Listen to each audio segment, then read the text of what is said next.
A talk show that cuts to the truth, no matter how painful it might be, and no BS. Citizen Smith, Citizen Smith, Citizen Smith. Here's a man who would not take it anymore. A man who stood up against the scum, the dogs, the filth. Here is someone who stood up. It's time for Citizen Smith. Hey, good morning. How are you? Monday, September 13th. The kids are back in school. Yep, they're back in school. In New York City, the largest school district in America. They went to school today. After 1.5 years of not going to school. Same for Portland, Oregon. These kids went back to school on September 1st. I don't know why they don't wait till after Labor Day. Traditionally when you go to school. But I say the sooner the kids got back to school, the better. I have to agree with you on that. What? Well, mine went back to school last week. So. Yeah, they could use a little extra time in the classroom. I'm curious to see if they do any studies and collect some information for testing purposes that they have fallen behind. In how many courses? It's not a question of whether they fell behind, and it's a question of how many courses they have fallen behind. Have they lost an entire year right across the board? I bet you they have, a lot of them. They're all about a year behind. They've been out of the classroom for over 1.5 years. Trying to learn from their computer at home? Give me a break. A kid? Damn, if I had to learn from a computer at home when I was in high school, I would have gotten nothing done. It would be like watching football and playing video games with my friends. You'd have the biggest forearms of anybody. Yeah, it'd be like, yeah, Mom, don't bother me. I'm at my English class and I'm playing video games. Especially now, like the plethora of porn and crap on the internet. It's like, there's no way. Yeah, they lost a lot of ground. Get them in the classroom. I want after school learning going on. I want them double downing on the courses and what they need to study. That's as a parent, if I had a kid, that's what I'd be pushing. You need to make up a lot of ground here. I know you screwed around. I want you in the classroom after school. I'll see you at 6. I'll pick you up. Some other COVID news. Well, before I get into the COVID news, I want to mention Comic-Con. Rose City Comic-Con went on, and I had a ball. Got my press pass, walking around freely. No waiting in line. It was fun. Rose City Comic-Con was canceled last year in Portland, so everybody was geared up. They had a good turnout. Went there on Saturday near the end of it, and it was still pretty crowded. Justin was over there doing a little remote and live feed. It's a good time. I didn't find what I was looking for, but... What were you looking for? Mad Magazines and Freak Brother Comics. I told you it wasn't there. Well, the one guy said he would, he had Mad some. Magazine isn't comics like Marvel and stuff. That's what they do. That's it's a different ballgame. All right. You kind of makes fun of comics. You think what you want. I did talk with Gazelle Omar, and she published 357 Magnum Opus. I forgot your book. It's at my house. She gave me her comic book. It's a hardcovered one with a beautiful, sexy, naked woman on the front. She was the assassin from Las Vegas, I believe was the storyline. She's from Afghanistan originally, Gazelle Omar, which I found fascinating. Just 1 year of age, she was born there, and then her parents got out in 93, I believe she said was the year, to escape the turmoil of the war with Russia. And she brought it to my attention that it's like this wave of migrants coming out of the people that we rescued, over 100,000 Afghans in this go around. It's the third wave of this happening, of getting refugees out of Afghanistan, which I didn't realize. I didn't know that we in America took them out during the Russian invasion. And then she became a comic book writer and artist. So fantastic. Interesting interviews. So with her, I did an interview.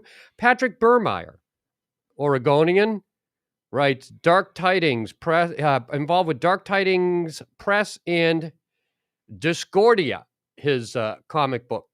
So I like to talk to the Oregonians, get a little look in the inside there, the artwork. Then I spoke with a man named Michael Quinn, makes laser cutting lights, standing lanterns, and night lights with superheroes like Wolverine, which I got one. It's a little night light. And he's got these standing lanterns that he carves with a laser, and there's a nice like paperback, translucent paper, and the light goes through. It looks beautiful. Great stuff. Interviewed him because it was a little different from the comic books that you see there. Then I spoke with Brian Kaiser Tillman. He's from Washington, D.C., African-American comic book illustrator and writer, and talked to me about the challenges of being a person of color in what is mostly a white, male-dominated industry. Got a little take on that, which was interesting, and a great artist. He has a big, he's doing Ninja Empire as his new comic book. Sweet. And this is just the concepts of the artistic process. The book has yet to hit the stands. So those 4 interviews you can see on talkcastpdx.com on my featured segments, Man on the Street. Yeah, it'll be up there. It's up there for your looking and liking. And also, this show right now is live streaming the video on our website as well as YouTube. Correct. Twitch, Twitter, and our Facebook page or no? Yeah, Facebook Live, YouTube. Yeah. But the website now, we've got all our live programming will be streamed from our website directly at talkcastpdx.com. Good times. Good times. So there you go. You can see it was fun interviewing these people. Very creative people. I really admire their commitment and focus. It's so hard to be self-motivated to be doing things like this. But these people, they travel around the country at these events, and they self-publish, a lot of them. I met one gentleman who self-published a book that he said is now 10,000 and more selling on Amazon. And he moved to Salem from the East Coast, and he's now living in. I said, why'd you choose Salem? You could have Portland or Vancouver, because Salem has cheaper rent, he said. That's true.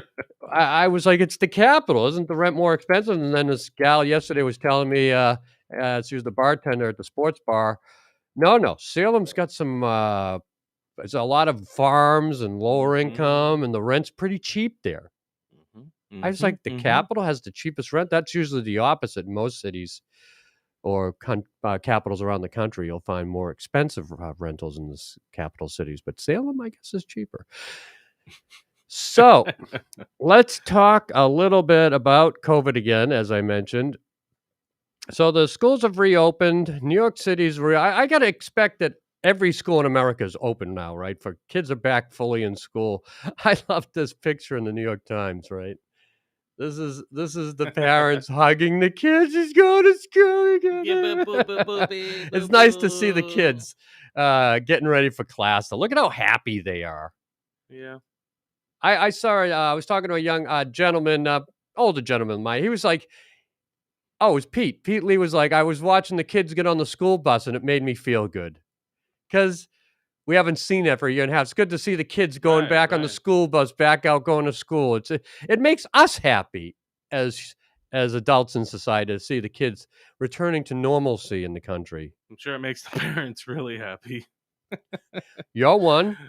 Yeah, my kid's self-sufficient, independent. 16. Car, job, the whole thing. So it's the younger kids, right? Yeah.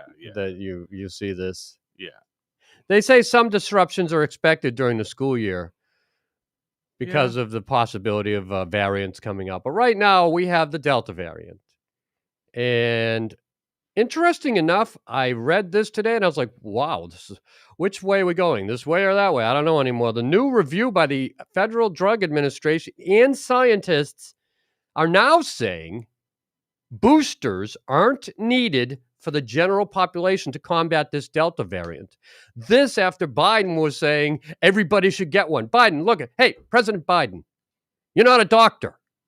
You're a 79-year-old guy who's kind of in it and kind of out of it. We all know we don't need the dictator in the White House anymore, okay? Leave it to the scientists and doctors to tell us what we need to do before you go jumping the gun.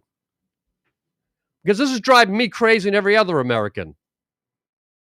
The Delta variant is not that deadly and can't cause that great a illness to people with 2 shots of either the Pfizer or Moderna shots, and Johnson & Johnson's effective.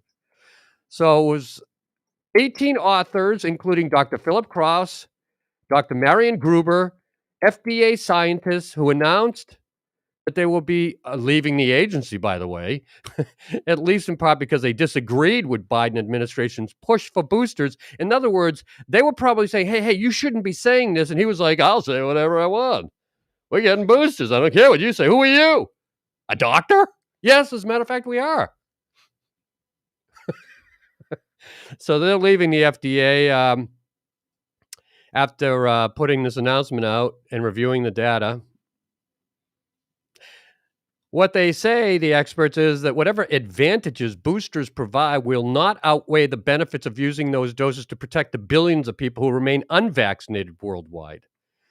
Boosters may be useful in some people with weak immune systems, they said, but are not yet needed for the general population. I share this with you from the New York Times, newspaper of record of the nation.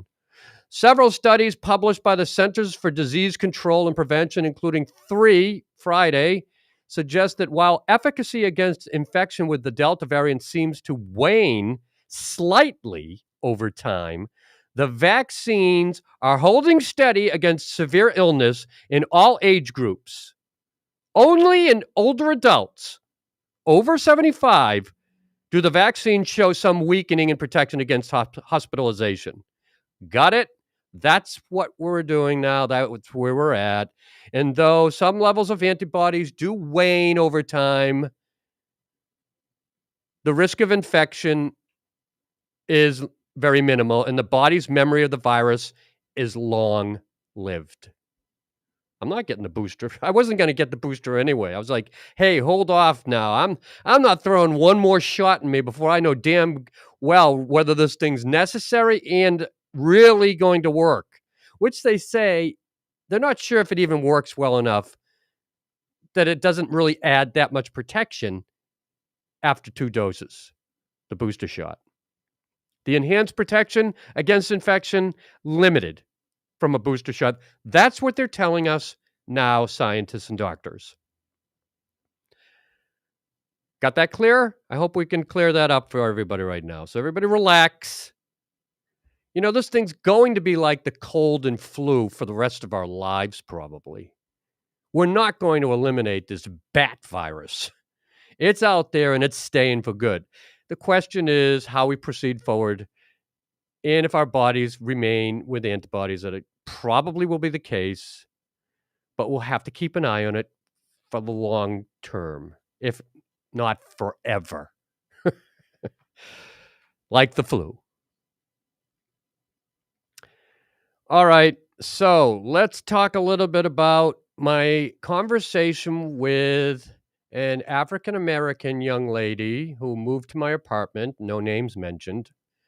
I was sitting with her on the bench. We've been talking regularly. She moved here a couple of weeks ago, and, you know, she's new to Portland, so I'm sharing with her my insight about the city. And the other day I was talking to her about the COVID vaccine, and she surprised me by saying she's about in her early 30s. I'm not getting that vaccine. She came from L.A. She was living in the L.A. area.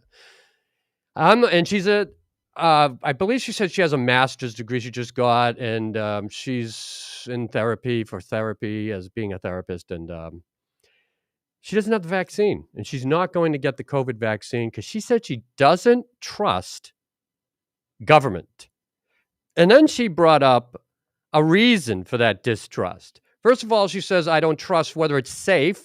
Secondly, I don't trust it because I'm African American, and we got a history of not being told the truth. And she brought up something I had to look up after she mentioned it, the Tuskegee experiment. And I thought, what? The Tuskegee experiment? You never heard of that? Oh, wow. The infamous syphilis study. I thought you would have heard of that. Justin, I don't know everything, and this would be one of those things. The Tuskegee experiment began in 1932 at a time when there was no treatment for syphilis.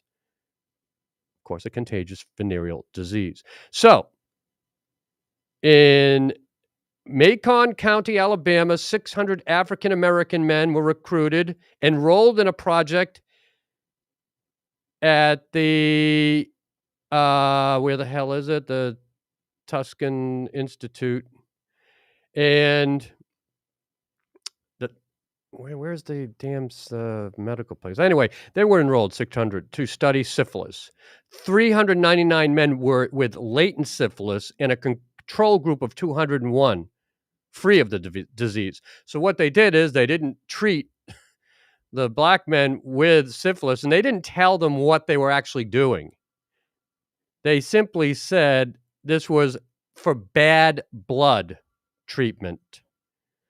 And the men were monitored by health workers, but only given placebos such as aspirin and mineral supplements, despite the fact that penicillin became the recommended treatment for syphilis in 1947. But this was prior to that, 15 years. And, the men were essentially studied to see the effects of syphilis, blindness, some went insane, and others died. And then they reviewed the study.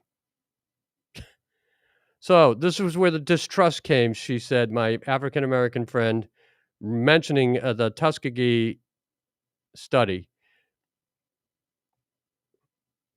And they eventually settled a $10 million lawsuit, out-of-court settlement, 1973, from the Tuskegee experiments.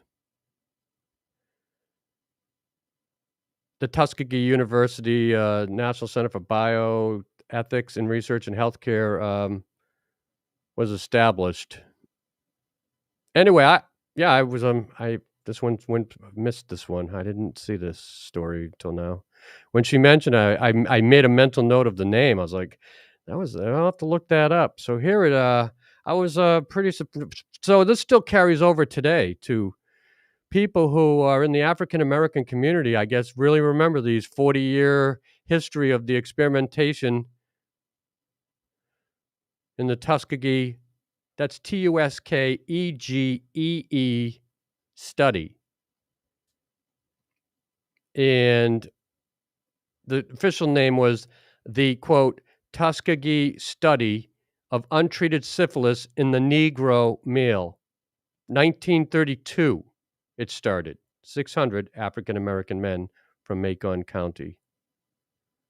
And I don't know, this is something that I guess keeps reverberating with the African-American community, and say a lot of them now, that is the reason they're not wanting the COVID vaccine.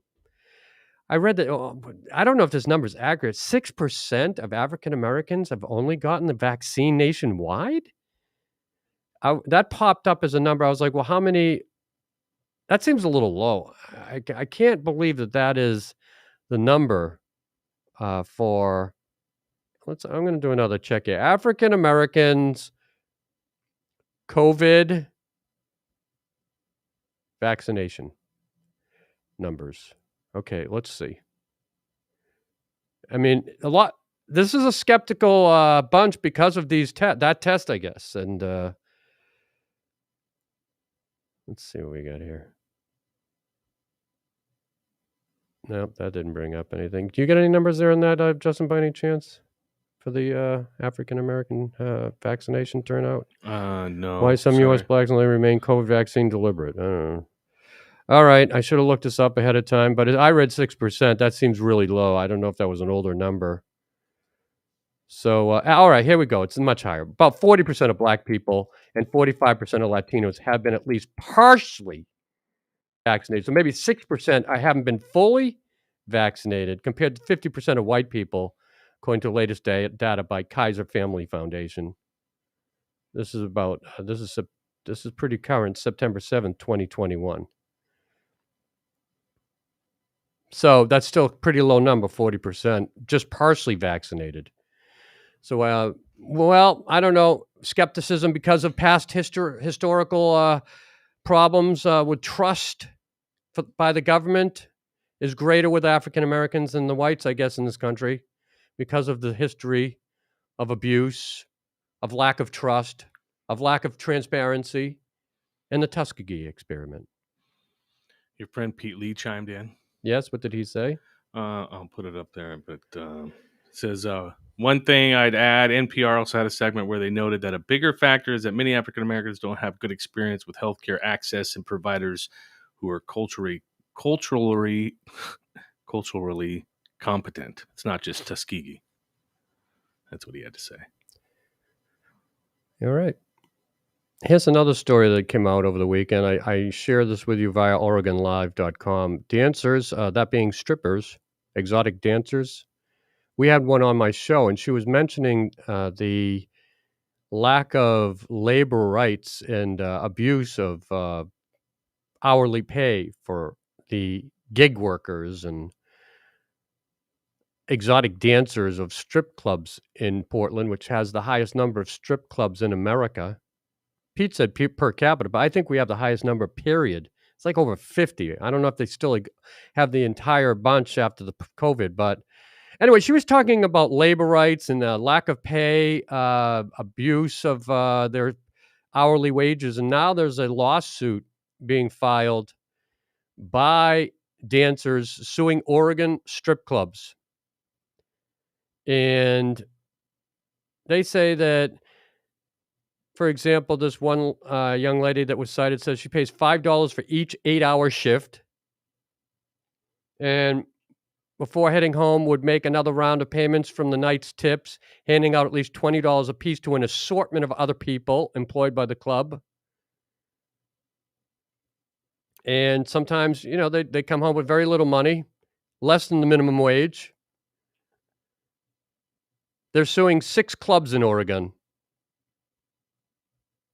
Filed in U.S. District Court in Portland and Eugene, the claims accuse the clubs of, quote, absconding with the dancers' tips and demanding, quote, illegal kickbacks in the form of house fees that dancers said they pay to work. This is going on for who knows how long, since strip clubs have been around. Now the gals are standing up and fighting back with a lawsuit. The ironic part is if they win, they get paid in singles.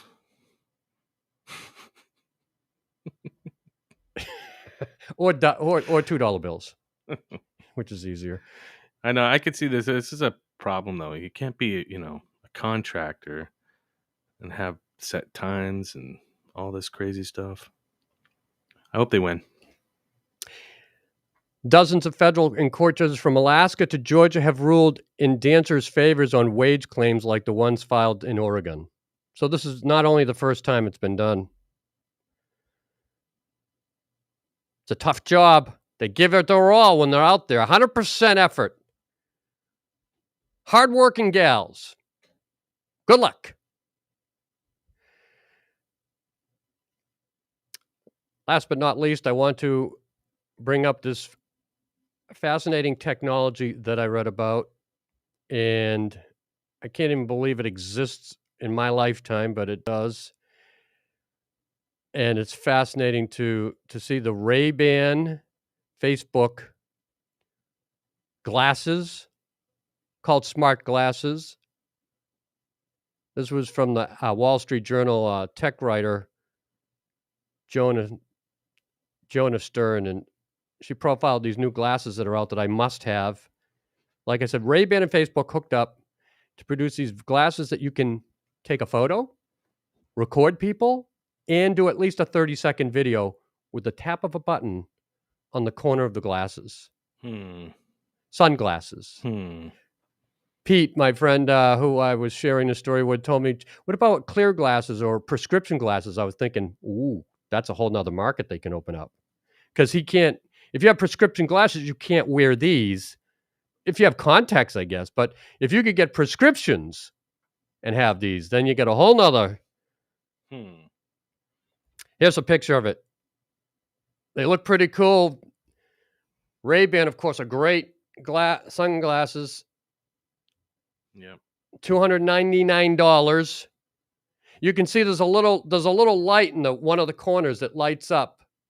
The little dot there, that lights up an LED light when it's recording. It's supposed to be a privacy thing so that the people who are being videotaped know you're videotaping them.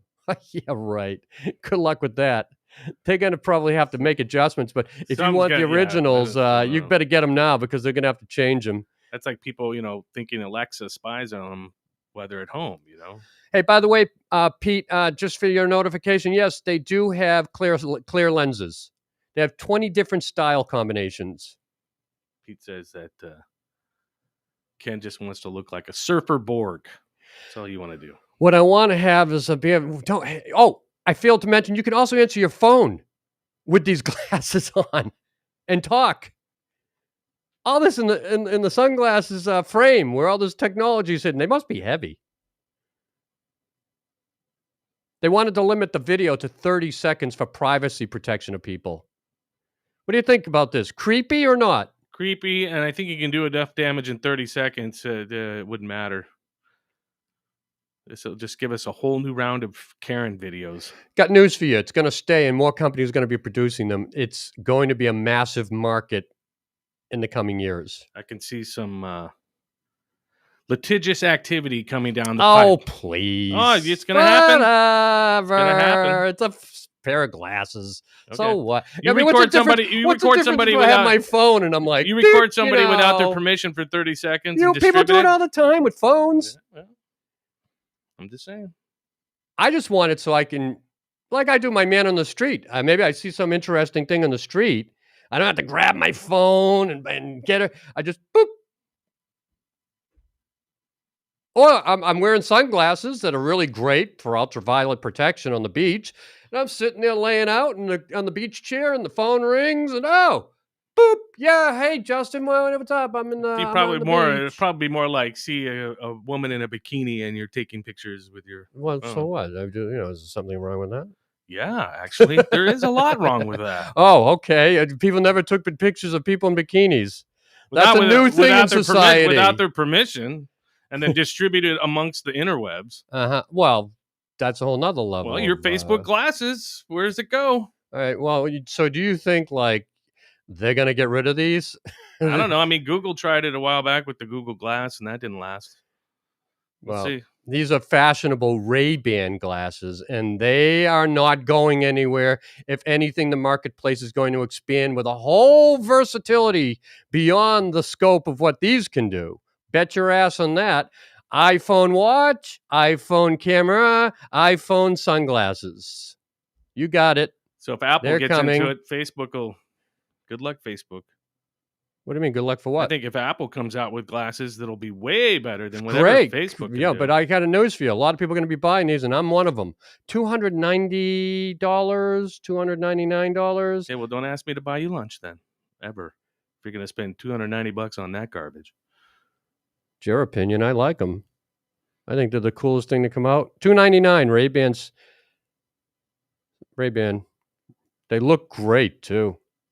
I hope they are UV protected. They must be. Yeah, I mean Ray-Ban wouldn't put out a pair of glasses that aren't UV protection. James Bond has finally arrived in my life. I watched it in the James Bond movies. That was the first time I saw them. And now we have watches that we can talk into and take photos. We got glasses. We have officially become the future. And that does it for today's show. Thank you for joining me. Talk to you tomorrow. By the way, my Patriots lost their first game. Mac Jones, though, did fantastic. So I'm hopeful He for did this good. season. And the NFL kicked off over the weekend. Everybody's back to football. Full house in all the stadiums. I'm excited. Take care.